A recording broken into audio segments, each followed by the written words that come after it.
اسے آباد کرنے کو ابراہیم آیا تھا، اور یہیں ننھے سے اسماعیل کو لا کر بسانا تھا، اور یہیں اپنی جبینوں سے خدا کا گھر بسانا تھا۔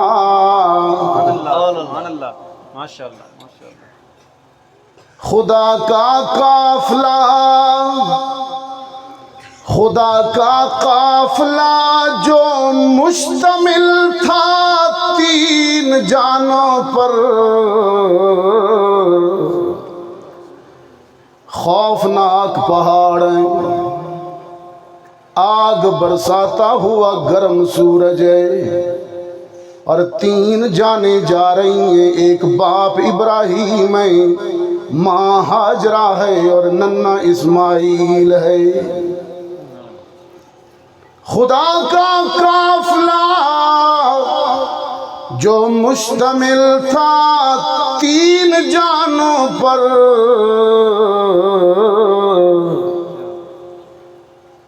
معزز جن کو ہونا تھا زمین و آسمانوں پر،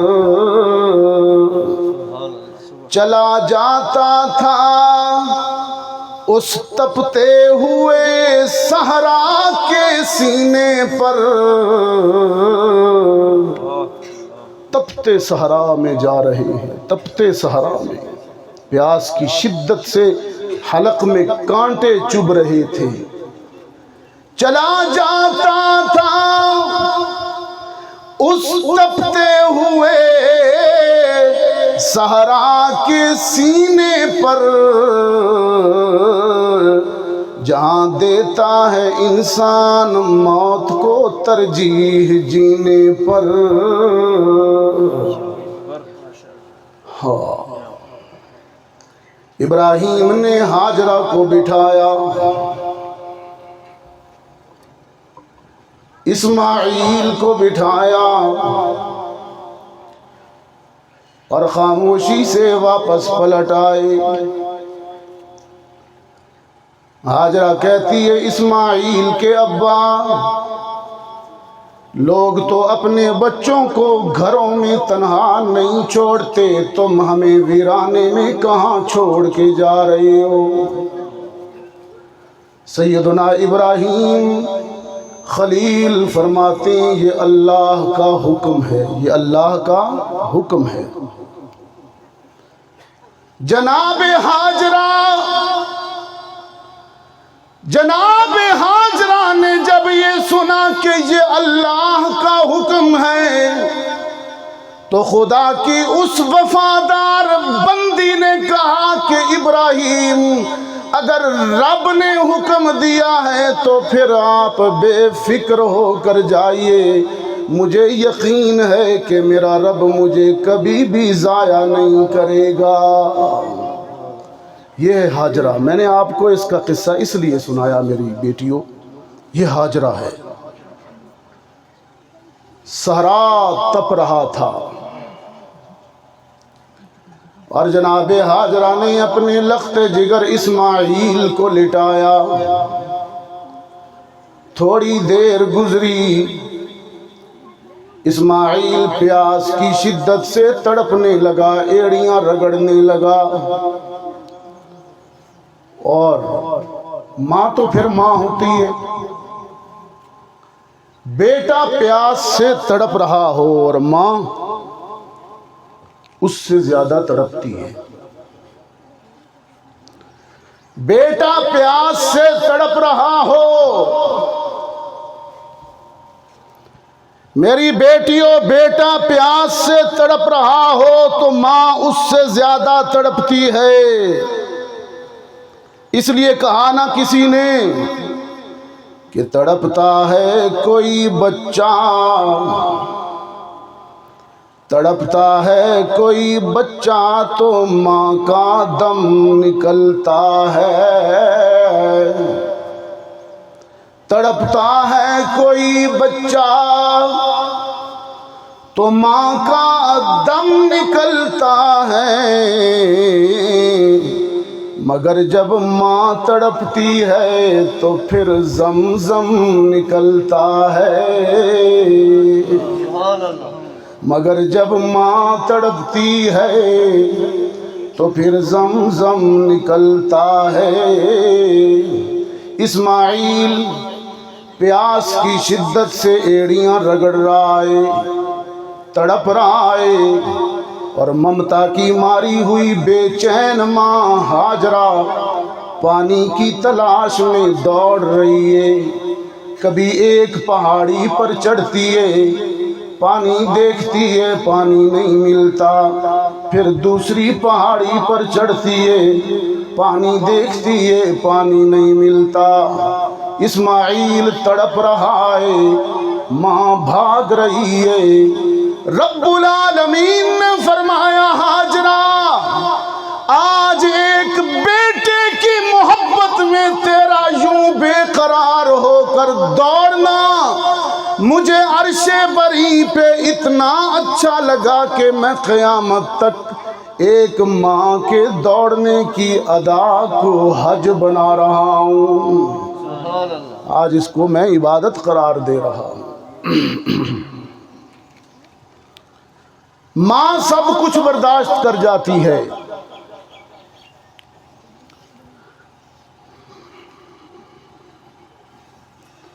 ماں سب کچھ برداشت کر جاتی ہے، لیکن اولاد کا دکھ برداشت نہیں کرتی۔ اس لیے سرکار دو عالم صلی اللہ علیہ وسلم نے ماں کا دل دکھانے سے بڑی سختی سے منع فرمایا۔ ایک مقام پر ایک حدیث ہے، آپ صلی اللہ علیہ وسلم نے فرمایا رغم انفہ ثم رغم انفہ، ثم ماں کا دل دکھایا یا بوڑھے باپ کا دل دکھایا، اس کی تو جنت جہنم میں بدل گئی۔ میں تو اس حدیث کو میری بیٹیوں کبھی کبھی شاعرانہ انداز میں بھی بیان کیا کرتا ہوں کہ ایک دن جبریل سے کہنے لگے شاہ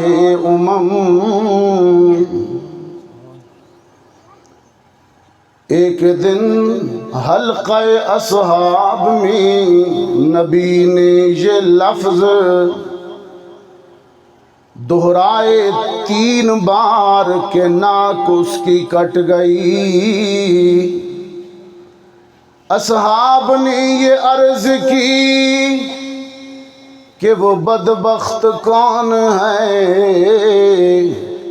توقیر جس کی حضرت باری میں گھٹ گئی۔ ماں باپ کا بڑھاپے میں جس کو نہیں خیال، اس بد نصیب کی تو قسمت الٹ گئی۔ قرآن کریم یاد دلاتا ہے، ذرا یاد کرنا ہے نوجوان بیٹی، نوجوان بیٹے، ایک وہ زمانہ تھا جب تو نے جنم لیا تھا، تو چھوٹا تھا، تو چھوٹی تھی، تیرے والدین جوان تھے، قوی تھے، مضبوط تھے، تو چھوٹی تھی، تیری اماں بڑی تھی اور تجھ کو خون جگر دے کے پالا، تیری پرورش کی۔ اب تو بڑی ہو گئی ہے، جوان ہو گئی ہے، تجھے جنم دینے والی ماں بوڑھی ہو گئی ہے، بیمار ہو گئی ہے، ضعیف ہو گئی ہے۔ ذرا یاد کر بچپن میں جب تو اپنی توتلی زبان میں اپنی ماں کو گالیاں بھی دیتی تھی تو شفیق ماں گالیاں دیتی ہوئی اولاد کا منہ چوم لیتی تھی۔ بچپن میں جب تو اپنے چھوٹے چھوٹے ہاتھوں سے اپنے باپ کو تھپڑ بھی مارتی تھی تو محبت کا مارا ہوا تیرا باپ تیرا ہاتھ چوم لیتا تھا۔ آج زمانہ بدل گیا، اب تو بڑا ہو گیا یا بڑی ہو گئی، تجھے جنم دینے والے بوڑھے ہو گئے، بیمار ہو گئے۔ آج اگر فرط علالت میں، فرط بیماری میں، فرط ضعف میں بوڑھی ماں اگر جوان بیٹی کو گالی بھی دے تو احسان کا بدلہ تو یہ ہے کہ یہ بیٹی بھی بوڑھی ماں کا منہ چومے۔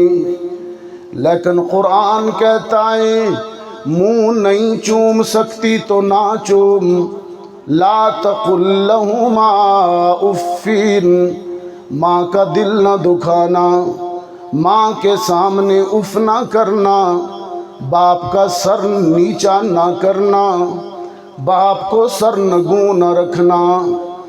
آج اگر بوڑھا باپ اپنا ہاتھ اپنے بیٹے کو مارنے کے لیے اٹھا دے تو احسان کا بدلہ یہ ہے کہ بیٹا بھی باپ کا ہاتھ چومے۔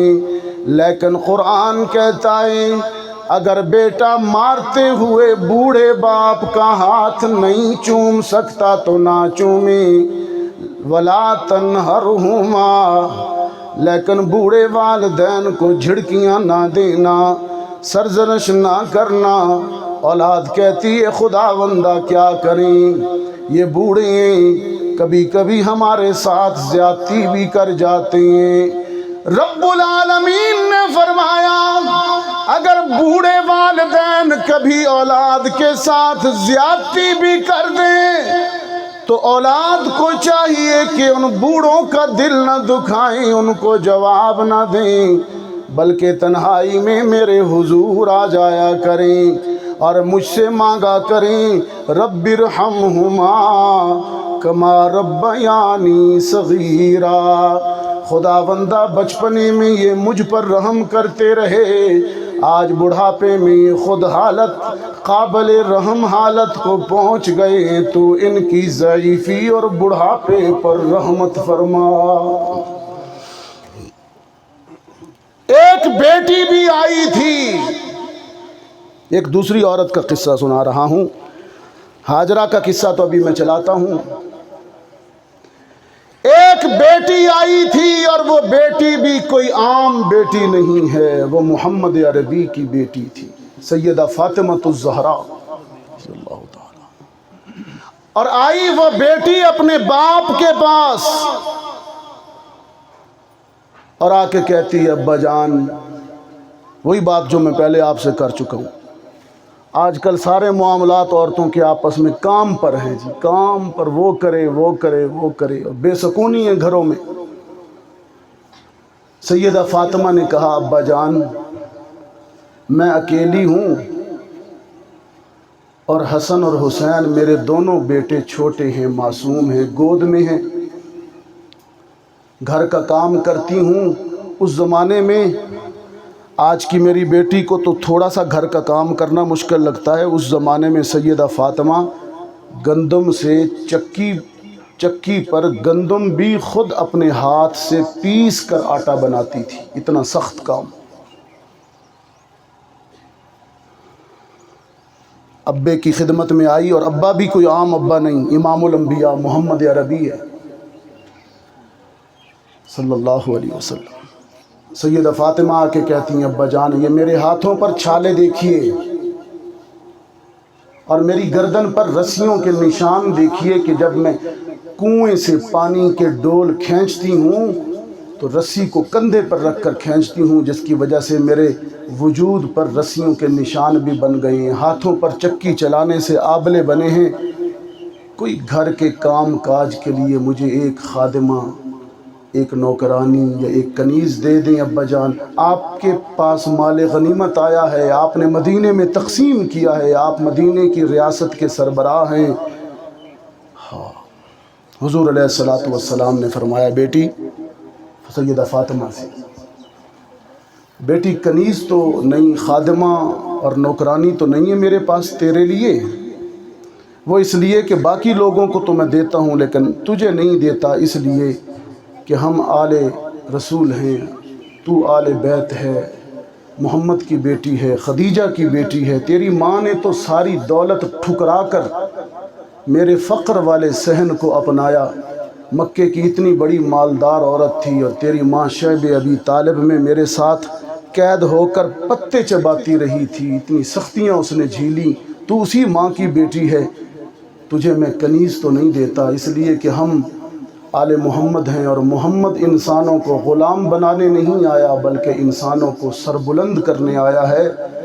تجھے میں کنیز تو نہیں دیتی، لیکن میں رسول اللہ صلی اللہ علیہ وسلم نے فرمایا فاطمہ میں تجھے ایک نسخہ بتا دیتا ہوں، اور وہ نسخہ اگر تو عمل کرے تو گھر کا کام کاج کرتے ہوئے کوئی تھکاوٹ بھی نہیں ہوگی اور تو بڑی پرسکون رہا کرے گی۔ حضور علیہ الصلوۃ والسلام نے سیدہ فاطمہ کو وہ تسبیح بتائی جو آپ پڑھتی ہیں، وہ تسبیح فاطمہ، وہ تسبیح فاطمہ، ہاں 33 مرتبہ سبحان اللہ، 33 مرتبہ الحمدللہ اور 34 مرتبہ اللہ اکبر۔ یہ جو صبح و شام اس کو کیا کریں میری ساری بیٹیاں، بہنیں، مائیں۔ یہ ایک عورت کی وجہ سے یہ نسخہ مردوں کو بھی مل گیا۔ ہم جب مرد عصر کی نماز پڑھتے ہیں یا فجر کی باجماعت نماز پڑھتے ہیں تو کچھ دیر کے لیے بیٹھ کر تسبیح کرتے ہیں، مردوں کا یہ سارا عمل لکھا جاتا ہے فاطمہ کے کھاتے میں، ایک عورت کے کھاتے۔ ہمیں تو تسبیح بھی ایک عورت دے گئی مردوں کو۔ اور باپ نے کہا محمد عربی نے بیٹی جب چکی چلایا کرو، آٹا پیسا کرو تو ایسا کیا کرو قرآن پڑھتی رہا کرو، تمہیں کوئی تھکاوٹ نہیں ہوگی۔ اب حدیث پاک میں آتا ہے کبھی کبھی سیدہ فاطمۃ الزہرا چکی چلاتے ہوئے اپنے بابا کی، اپنے ابو کی ہدایت کے مطابق قرآن پڑھتی ہیں اور سورہ تکویر پڑھتی تھیں۔ میں پڑھتا ہوں، سیدہ فاطمۃ الزہرا رضی اللہ تعالی عنہا پڑھتی ہیں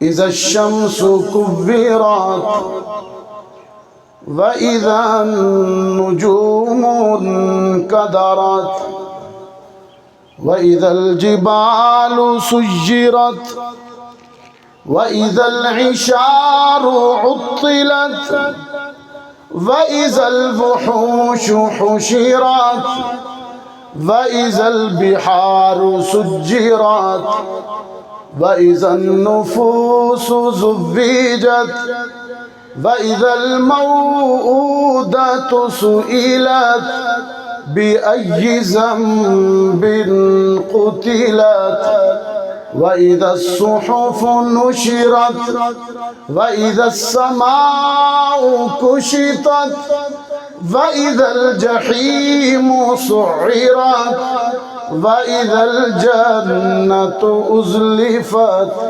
عَلِمَتْ نَفْسٌ مَّا أَحْضَرَتْ۔ سیدہ فاطمۃ الزہرا رضی اللہ تعالی عنہا گھر کا کام کاج کرتے ہوئے قرآن کریم پڑھتی ہیں، چکی بھی چلاتی ہیں، قرآن بھی پڑھتی ہیں۔ اور عجیب بات یہ ہے میری بیٹیوں، فاطمہ کے ہاتھ چکی چلاتے ہیں اور فاطمہ کے لب قرآن پڑھتے ہیں، اور فاطمہ کی گود میں حضرت حسین اپنی ماں کی زبان سے قرآن سنتے ہیں۔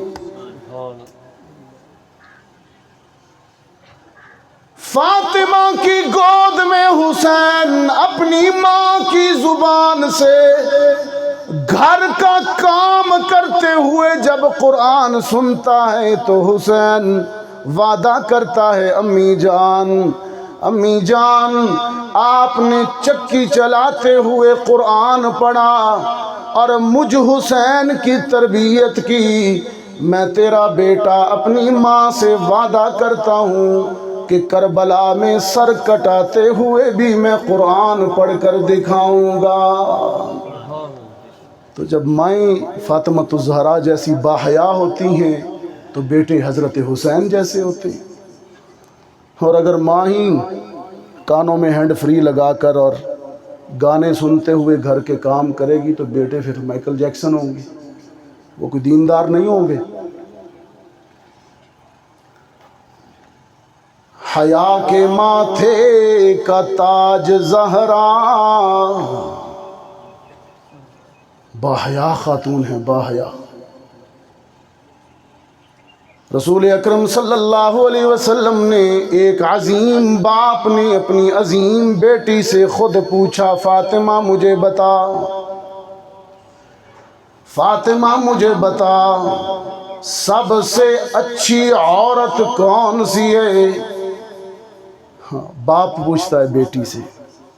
حضرت فاطمہ الزہرا مسکرا کر عرض کرتی ہیں، ابا جان میری نظر میں سب سے اچھی عورت وہ ہے جو اپنی نظروں سے غیر محرم مرد کو نہ دیکھے اور کسی غیر محرم مرد کی آنکھ اس عورت کو نہ دیکھے۔ سب سے اچھی عورت وہ باحیا خاتون ہے۔ حیا کے ماتھے کا تاج زہرا، وفا پرستی کی لاج زہرا، مقام خون حسین یہ ہے، کرے گی جنت پہ راج زہرا۔ کسی کی بیٹی کو نہ ملے گا، کسی کی بیٹی کو نہ ملے گا، ملا جو تجھ کو مقام زہرا۔ فاطمہ الزہرا تو کتنی خوش نصیب ہے، تیرا باپ نبیوں کا امام ہے، تیرا شوہر علی ولیوں کا سردار ہے، اور تیرے بیٹے حسن و حسین جنت کی عورتوں، جنت کے جوانوں کے سردار ہیں، اور خود تو جنت کی عورتوں کی سردار ہے، تیرا سارا گھرانہ تو جنت کا وارث ہے۔ یہ اچھی تربیت کا نتیجہ ہے، یہ سیدہ فاطمہ الزہرا ہے۔ اور میں کہا کرتا ہوں میری بیٹیوں، اسلام میں چند اعزازات ایسے ہیں، چند کمالات ایسے ہیں جو صرف عورتوں کو حاصل ہیں، مردوں کو نہیں ملے۔ میری تاریخ میں اسلام میں چند اعزازات ایسے ہیں جو صرف عورتوں کو ملے ہیں۔ اسلام کے لیے سب سے پہلے جان دے کر شہید ہونے والی ایک عورت ہے، مرد نہیں ہے۔ اسلام کے لیے سب سے پہلے اپنے لہو کا نذرانہ پیش کرنے والی ایک عورت ہے، وہ بوڑھی حضرت سمیہ، بوڑھی مکی دور میں رسول اللہ پر ایمان لے آئی، لا الہ الا اللہ پڑھ لیا۔ اس وقت کافروں کی حکومت تھی، ابو جہل نے ہاتھ میں نیزہ اٹھایا، اور بوڑھی سمیہ یہ ان کی خادمہ بھی تھی، غلام بھی تھی۔ ابو جہل نے نیزہ برچھی ہاتھ میں پکڑی اور بوڑھی سمیہ کے پاس آیا اور آ کر کہنے لگا، بول بوڑھی، کلمہ چھوڑتی ہے، محمد کا دامن چھوڑتی ہے، یا یہ نیزہ اور تیر تیرے بوڑھے وجود میں اتاروں، تجھے ماروں؟ بول، جان بچائے گی یا ایمان؟ میری بیٹیوں دیکھو کیسی بوڑھی ہے، کیسی عورت ہے۔ حضرت سمیہ رضی اللہ تعالیٰ عنہ مضبوط لہجے میں، بغیر خوف کے مضبوط لہجے میں ابو جہل کو جواب دیتی ہے، ابو جہل یہ تو میری بوڑھی کی ایک جان ہے، اسے بچا کر کیا کروں گی؟ اگر اللہ مجھے قیامت تک زندگیاں دیتا چلا جائے تو میں ہر زندگی محمد پہ قربان کرتی چلی جاؤں۔ تو یہ حضرت سمیہ رضی اللہ تعالیٰ، ابو جہل نے یہ سنا تو غصے میں آ گیا، ابو جہل نے یہ سنا تو غصے میں آ گیا، اور وہ نیزہ حضرت سمیہ کے پیکر میں اتار دیا، خون کا فوارہ ابلا، اور یہ پہلی اسلام میں شہیدہ تھی جس نے اسلام کے لیے اپنی جان کا نذرانہ پیش کیا۔ تو اسلام میں سب سے پہلے شہادت کا اعزاز عورت نے پایا ہے، مرد نے نہیں پایا۔ اور یہ کشمیر تو ویسے ہی غازیوں کی دھرتی ہے، یہ تو مجاہدین کی دھرتی ہے، مجاہدات کی دھرتی ہے۔ اسلام کے لیے سب سے پہلے جان ایک عورت نے دی۔ اور میں آپ کو میری بیٹیوں یہ بھی بتاتا چلوں، ایک اور اعزاز بھی ہے جو صرف عورتوں کو ملا ہے، مردوں کو نہیں ملا، اور وہ اعزاز یہ ہے کہ اسلام، ہاں، سب سے پہلے اسلام قبول کرنے والی بھی ایک عورت ہے۔ سب سے پہلے اسلام کسی مرد نے قبول نہیں کیا۔ حضرت ابوبکر صدیق کا نمبر بعد میں ہے، اگرچہ وہ ہے پہلا، لیکن سیدہ خدیجہ کے بعد ہے، وہ مردوں میں پہلا ہے۔ اگر جنڈر کی تقسیم ختم کر دی جائے، میل فیمیل کی، تو سب سے پہلا اسلام قبول کرنے کا اعزاز خدیجہ کو جاتا ہے، ایک عورت کو جاتا ہے۔ سب سے پہلے اسلام قبول کرنے والی ایک عورت ہے، سب سے پہلے اسلام کے لیے جان دینے والی بھی ایک عورت ہے۔ یہ تو اعزازات اللہ نے عورتوں کو، جو دینی جذبات اللہ نے عورتوں کو عطا کیے ہیں وہ مردوں میں تو بہت کم ہیں، اور یہ عورتوں کے ہی دینی حوالے سے جذبات ہوتے ہیں جو اپنے مردوں کو جہاد کے لیے ابھارتی ہیں۔ ایک عورت تھی رسول اللہ کے دور میں، اس کا بیٹا شہید ہو گیا، اور بڑی مظلومانہ شہادت تھی اس کے بیٹے کی۔ رسول اللہ صلی اللہ علیہ وسلم نے صحابہ سے فرمایا، جاؤ اس عورت کے ساتھ تعزیت کر کے آؤ، وفد بنا کے چلے جاؤ، بوڑھی عورت ہے بیچاری، بیٹا اس کا شہید ہو گیا، جا کے اس کو حوصلہ دو، دلاسا دو۔ تو میری بیٹیوں، پتہ ہے وہ عورت جواب میں کیا کہتی ہے؟ وہ عورت کہتی ہے، تعزیت کے لیے اور افسوس کے لیے آنے والوں کو کہتی ہے کہ مجھ سے تعزیت نہ کرو، مجھ سے دکھ کے اور افسوس کے کلمات نہ کہو، بلکہ مجھے مبارک دو کہ میرا بیٹا دین اسلام کے کام آ گیا ہے۔ اتنا بڑا جذبہ ہے۔ اس نے کہا مجھے مبارک دو۔ مبارک تو شادی پر ہوتی ہے، یا ولادت پر ہوتی ہے، یا کسی خوشی پر ہوتی ہے۔ اس نے کہا میرے لیے سب سے بڑی خوشی کا دن ہی یہ ہے کہ میرا بیٹا محمد کے دین کے کام آ گیا ہے۔ تو یہ عورتیں ہی ہوتی ہیں جو مردوں کو حوصلہ دیتی ہیں۔ ہاں، یہ جملہ نکل گیا اچانک زبان سے، یہ عورتیں ہی ہیں جو مردوں کو دینی حوالے سے حوصلہ دیتی ہیں۔ رسول اللہ فرماتے ہیں، جب میں مکے میں پتھر کھا کر گھر واپس آتا، میں لا الہ الا اللہ کہتا، لوگ مجھے پتھر مارتے، میری پنڈلیوں سے لہو نکلتا، لوگ مجھے گالیاں بھی دیتے، پاگل کہتے، مجنوں کہتے، اور میں توحید کی تعلیم دیتا۔ لیکن جب میں گھر میں واپس آتا تو میری بیوی سیدہ خدیجہ مجھے حوصلہ دیتی، اور دکھوں کے ان لمحات میں جب میری بیوی خدیجہ، یہ دیکھیں رسول کہہ رہے ہیں، امام الانبیاء کہہ رہے ہیں کہ دکھ کے ان لمحات میں جب میری رفیقہ حیات مجھے حوصلہ دیتی تو مجھے یوں لگتا کہ ساری دنیا میرے لیے نرم ہے۔ یقین جانو، حضور علیہ الصلوۃ والسلام فرمایا کرتے کہ ساری دنیا مل کر بھی مجھے حوصلہ دیتی تو میں محمد کو اتنا حوصلہ نہ ملتا جو اپنی بیوی خدیجہ کے چند جملوں کی وجہ سے میرا حوصلہ بلند ہو جاتا۔ اور وہ پتہ خدیجہ کیا کہا کرتی تھی، حوصلہ کیسے دیتی تھی؟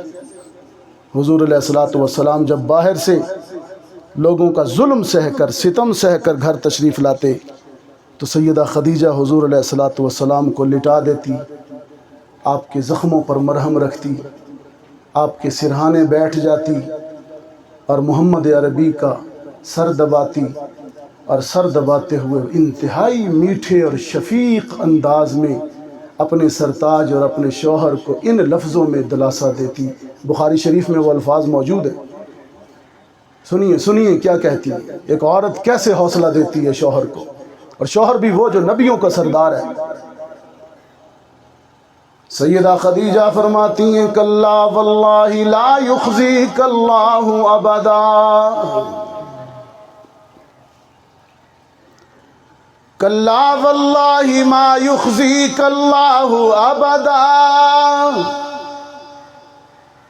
انک لتصل الرحم وتحمل الکل وتکسب المعدوم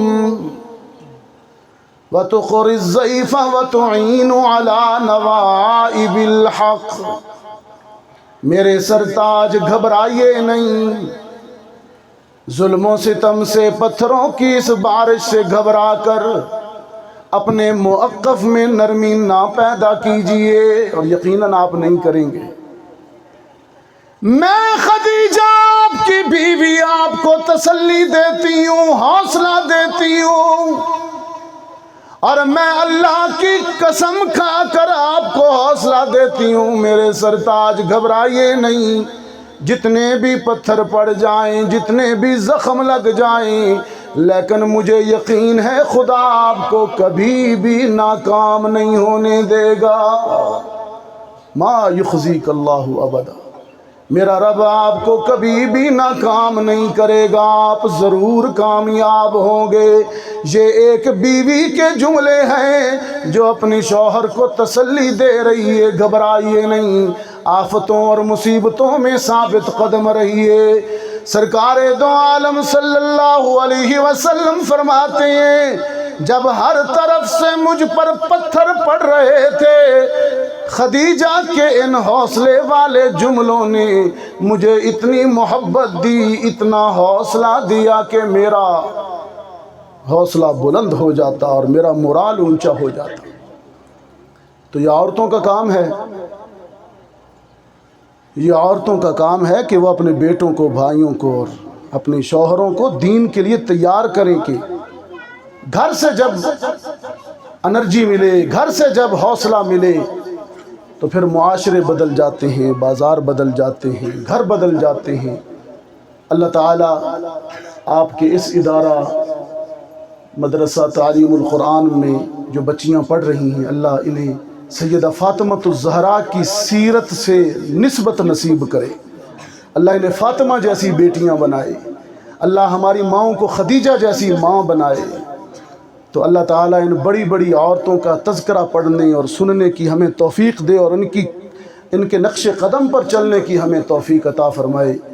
میں آخر میں ان بچیوں کو، ان کے والدین کو، ان کی استانیوں کو، مولانا عبدالعزیز صاحب کو، اور آپ تمام علی سوجل کی جتنی بھی میری بہنیں آئی ہیں، سب کو مبارکباد دیتا ہوں۔ اللہ تعالی ہم سب کو اپنے دین پر عمل کرنے کی توفیق عطا فرمائے، اور میرے ان ٹوٹے پھوٹے کلمات کو محفوظ قبول فرمائے۔ وصلی اللہ تعالی علی خیر خلقہ محمد وآلہ واصحابہ اجمعین برحمتک یا ارحم الراحمین۔